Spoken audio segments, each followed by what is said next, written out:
5 আগস্টে শেখ হাসিনার পতনের পর একযোগে গা ঢাকা দিয়েছেন আওয়ামী লীগের অধিকাংশ নেতাকর্মীরা। অনেকেই গ্রেফতার হলেও শুরু থেকেই আত্মগোপনে আছেন দলটির সাধারণ সম্পাদক ওবায়দুল কাদের। অভিযোগ আছে যশোর জেলা যুব দলের সাধারণ সম্পাদকের সহযোগিতায় ভারতে পালিয়েছেন তিনি। এমনই অভিযোগ তুলেছেন সংগঠনটির আরেকজন বহিষ্কৃত নেতা, যদিও এই অভিযোগ অস্বীকার করেছেন তিনি। আরো বিস্তারিত জানাচ্ছেন আরিফ হাসান। জুলাই অভ্যুত্থানে গত 5 আগস্ট তীব্র আন্দোলনের মুখে দেশ ছেড়ে পালিয়েছেন ক্ষমতাচ্যুত শেখ হাসিনা। তারপর দলটির তৃণমূল থেকে কেন্দ্রীয় নেতাকর্মীরা একযোগে গা ঢাকা দিয়েছেন। কিছু নেতাকর্মী গ্রেপ্তার হলেও আত্মগোপনে রয়েছেন অধিকাংশই। দলটির অন্যান্য নেতাকর্মীদের গ্রেপ্তারের খবর সামনে আসলেও শুরু থেকে লাপাত্তা দলটির সাধারণ সম্পাদক ওবায়দুল কাদের। জানা গেছে দীর্ঘদিন দেশে থাকার পর ভারতে পালিয়েছেন তিনিও। তবে আওয়ামী লীগের এই নেতা কোথায় আত্মগোপনে ছিলেন এবং কিভাবে দেশ ছাড়লেন তা এখনও স্পষ্ট নয়। তবে ওবায়দুল কাদেরকে ভারতে পালাতে সহযোগিতা করেছেন যশোর জেলা যুব দলের সাধারণ সম্পাদক আনসারুল হক রানা। মঙ্গলবার ফেসবুক লাইভে এসে এই অভিযোগ করেছেন সংগঠনটির বহিষ্কৃত প্রচার সম্পাদক এসকেন্দার আলী। আমি বলতে চাই 5 তারিখের পর থেকে যশোর রে ওবায়দুল কাদের যশোর ক্যান্টনমেন্টে ছিলেন। ওখান থেকে কি করে ভারতের বর্ডার পার করলেন, পুরো সহযোগিতা করেছেন যশোর জেলা যুব দলের সেক্রেটারি আনসারুল হক রানা। আমরা মানুষের মুখে শুনেছি, সঠিকভাবে তদন্ত করলে পেয়ে যাবে ওবায়দুল কাদের আওয়ামী লীগের সাধারণ সম্পাদককে, স্বৈরাচার ওবায়দুল কাদেরকে কিভাবে এই যুব দলের সেক্রেটারি আনসারুল হক রানা ইন্ডিয়ার বর্ডার পার করেছেন। কিছুদিন আগে যুবদল নেতা সিঙ্গাপুর গিয়েছিল গোপনে, সেখানে কিন্তু টাকা ভাগাভাগি হয়েছে। পুটখালির বেনাপোল পুটখালির গোল্ড নাসিরের মাধ্যম থেকে সেই ওবায়দুল কাদেরকে পার করার টাকা ভাগাভাগি করা হয়েছে। কোয়ালিটি সম্পন্ন আন্তর্জাতিক মানের CMT 500W CSRM committed for better still.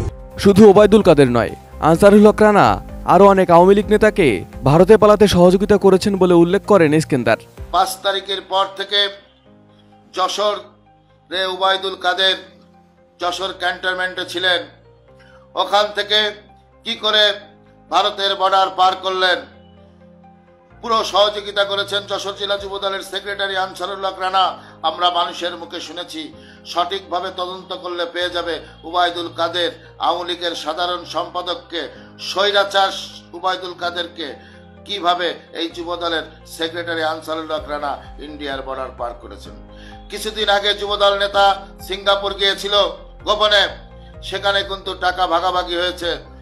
পুটখালির Benapole পুটখালির gold নাসিরের মাধ্যম থেকে সেই ওবায়দুল কাদেরকে পার করার টাকা ভাগাভাগি করা হয়েছে।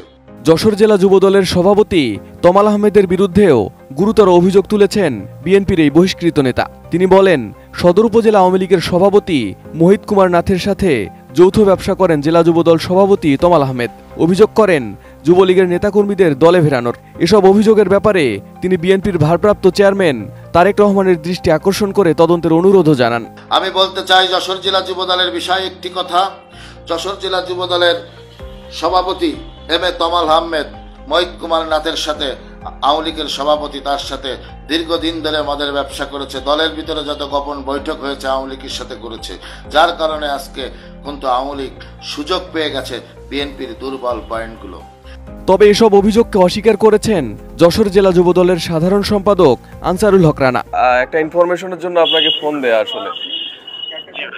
জি, আপনাদের বহিষ্কৃত প্রচার সম্পাদক এসকেন্দার আলী আপনার বিরুদ্ধে অভিযোগ করেছে যে আপনি নাকি ওবায়দুল কাদেরকে পালাতে সহায়তা করেছেন। এটার সত্যতা কতদূর আর কি? আমি এই ধরনের কর্মকাণ্ডের সাথে কখনোই জড়িত না। আর ওবায়দুল কাদের মতো একটা বড় নেতা আমি পার করবো, নিশ্চয়ই গোয়েন্দা সংস্থার কাছেও এটা নিয়ে থাকবে, আপনাদের কাছেও থাকবে। আপনারা আপনাদের মতো সঠিকটাই লিখবেন। আচ্ছা, উনি আরো অভিযোগ করেছে যে আপনি কিছুদিন আগে সিঙ্গাপুরে গিয়েছিলেন, তারপরে বেনাপোলের পুটখালির গোল্ড নাসিরের সাথে নাকি টাকা ভাগাভাগি করে নিয়েছেন। তো এগুলো সত্যি কথা? আমি সিঙ্গাপুরে যাইনি, আমার পাসপোর্ট আছে, আপনি দেখেন। আচ্ছা, পাসপোর্ট দেখলেই তো আপনি বুঝতে পারবেন যে আমি কোন দেশে গেছিলাম। ওকে, এগুলো একটা ফেক নিউজ। আর রাজনীতি আমি দীর্ঘদিন করি, এত বড় একটা পট পরিবর্তন হলো, আজদিন পর্যন্ত আমার নামে কোনো অভিযোগ আছে কিনা সেটাও আপনারা খতিয়ে দেখবেন স্পেসিফিক কোনো জায়গায়। ওবায়দুল কাদেরের মতো মানুষ অনেক বড় মাপের মানুষ, ওনাকে আমি আপনারা দেখেন, বিবেচনা নেন। আর আপনার কাছে তথ্য তো নিশ্চয়ই আছে, উনি কোথায় কিভাবে গেছেন না গেছেন আপনারাও তো কম বেশি জানেন, আমার জানা মতো ওই সেটাও তাকে কষ্ট করেন, তার সাথে আপনারা কথা বলেন। ওকে। এর আগে গত 17 ডিসেম্বর নিজ সংগঠনের নেতাকর্মীদের বিরুদ্ধে সামাজিক যোগাযোগ মাধ্যম ফেসবুকে আপত্তিকর পোস্ট দেওয়ার অভিযোগে যশোর জেলা যুবদলের প্রচার সম্পাদক ইস্কেন্দার আলী জনিকে বহিষ্কার করা হয়। জানা যায়, বিভিন্ন বিতর্কিত কর্মকাণ্ডের জন্যই তাকে বহিষ্কার করা হয়েছে। Arif Hasan, ATN news.